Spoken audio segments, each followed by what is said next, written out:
Saudara, saya mau update perkembangan tugas Satgas Hak Tagih Negara atas hutang BLBI. Pertama, tim ini berjalan dengan cukup baik karena pertama sudah mengidentifikasi aset dalam bentuk tanah, dan tentu ada sebagian ada bangunannya, itu 15,2 hektar. Yang 5,2 juta hektar kemarin di 4 kota sudah kita kuasai langsung kembali, dan nanti akan segera masuk di dalam proses sertifikasi atas nama negara. Kemudian yang hutang-hutang juga yang dalam bentuk uang, dalam bentuk rekening, dalam bentuk pengakuan dan sebagainya, itu ya jalan. Ya, buktinya mereka yang dipanggil hampir semuanya merespon. Ada yang langsung oke, saya bayar, ada yang saya mungkin hutangnya tidak segitu nilainya kalau sekarang, dan pokoknya datang saja gitu, pokoknya datang. Karena kalau tidak datang juga kita sudah punya dokumen, akan dikejar dan akan ditempuh jalan hukum, karena ini kekayaan negara. Dan kalau melihat sejarahnya, ini saya ingin merespon orang yang mengatakan ini harus diperlakukan secara manusiawi loh.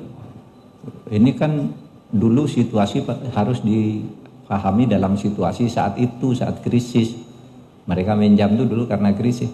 Ya justru itu, mereka diberi pinjaman oleh negara, berhutang kepada negara, negara mengeluarkan obligasi berhutang ke Bank Indonesia, dan kemudian diberikan kepada mereka, mereka membayarnya jauh lebih murah karena disesuaikan dengan situasi saat itu. Sehingga saya katakan ada yang punya hutang 58 triliun hanya menjadi 17% dari itu, ada yang menjadi 30%. Itu sudah karena situasi saat itu. Menilai hutangnya berapa kami bayari, hartamu berapa kita hitung, gitu. Dalam bentuk pengakuan, serahkan ke negara. Nah sekarang sudah begitu, masa masih mau ngemplang gitu? Kan sudah sesuai dengan situasi saat itu. Dan kebijakan pemerintah untuk itu sudah selesai. Secara hukum di Mahkamah Agung sudah diputus, keputusan pemerintah itu sah.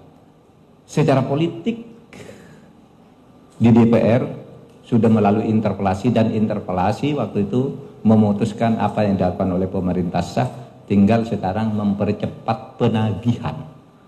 Itu keputusan interpelasi tahun 2009 di bulan September, ya, yang dibacakan oleh Aulia Rahman di DPR. Kita punya dokumen, jadi udah selesai, tidak ada masalah dengan pemerintah, tinggal mereka ini mau bayar apa enggak dengan keputusan ini. Nah, saudara, ada beberapa yang sudah diputus oleh pengadilan sebagai hutang dan divonis. Ini kita sudah minta jamdatun atas kuasa dari Menteri Keuangan nanti untuk melakukan eksekusi, mengurus eksekusi, dan ini tidak sedikit juga. Sehingga ingin saya katakan, ngelak juga tidak bisa. Kami kejar. Kok belum dipanggil semua? Belum, memang kan sampai tahun 2003.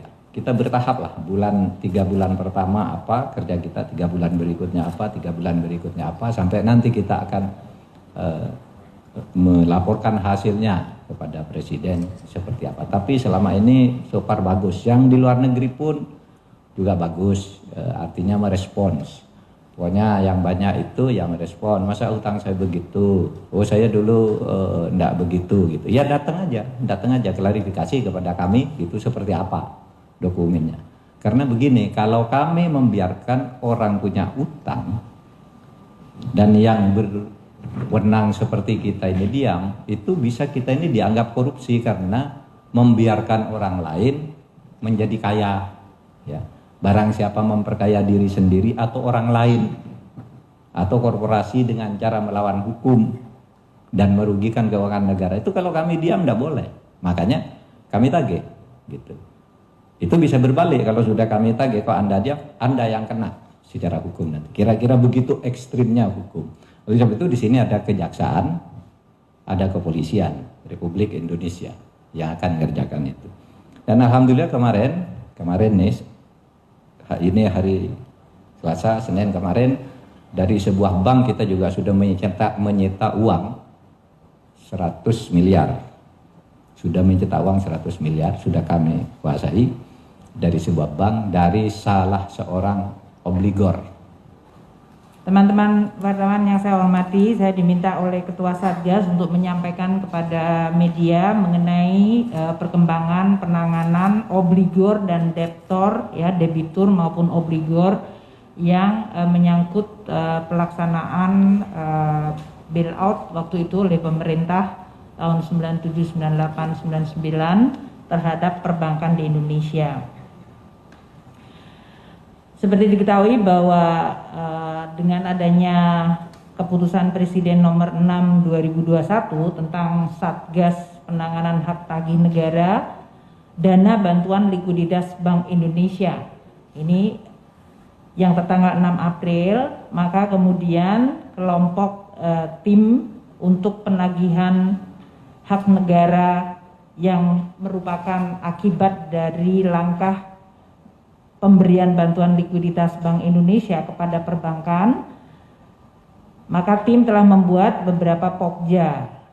Tim pokja atau kelompok kerja untuk Satuan Tugas Penanganan Hak Tagih Negara Dana Bantuan Likuiditas BLBI ini melakukan penanganan, penyelesaian, dan pemulihan hak negara.